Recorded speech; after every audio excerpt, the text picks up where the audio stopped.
ইসরায়েলের একটি বন্দরে নিয়ে যাওয়া হয়েছে বাংলাদেশি আলোকচিত্রী ও মানবাধিকার কর্মী শহীদুল আলমকে। কনসেন্স নামের যে জাহাজটিতে তিনি ছিলেন সেটিতেই প্রথম হামলা চালায় ইসরায়েলি বাহিনী। ফ্রিডম ফ্লোটিলা কোয়ালিশন জানিয়েছে, ওই জাহাজটিতে 93 জন সাংবাদিক, চিকিৎসক ও কর্মী ছিলেন। এরপরে আরও 3টি ছোট নৌযানে হামলা চালিয়ে সেগুলো আটক করে ইসরায়েলি বাহিনী। এদিকে ফ্রিডম ফ্লোটিলার উপর হামলা ও আটকের বিষয়টি নিশ্চিত করেছে ইসরায়েলের পররাষ্ট্র মন্ত্রণালয়। এক্স হ্যান্ডেলে দেয়া এক পোস্টে তারা জানিয়েছে, আইনগতভাবে নৌ অবরোধ লঙ্ঘন ও যুদ্ধক্ষেত্রে প্রবেশের আরেকটি প্রচেষ্টা ব্যর্থ হয়েছে। বিবৃতিতে আরও জানানো হয়, জাহাজ ও আটক যাত্রীদের ইসরায়েলের একটি বন্দরে নিয়ে যাওয়া হয়েছে। সবাই নিরাপদ ও সুস্থ আছে। তাদের দ্রুতই দেশে পাঠিয়ে দেয়া হবে।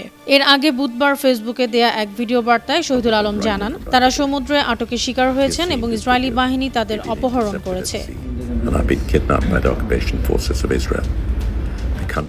31 আগস্ট স্পেনের বার্সেলোনা থেকে যাত্রা শুরু করা গ্লোবাল সমুদ ফ্লোটিলা অভিযানে অংশ নিচ্ছিলেন তিনি। নিউজ ডেস্ক, বানো টিভি।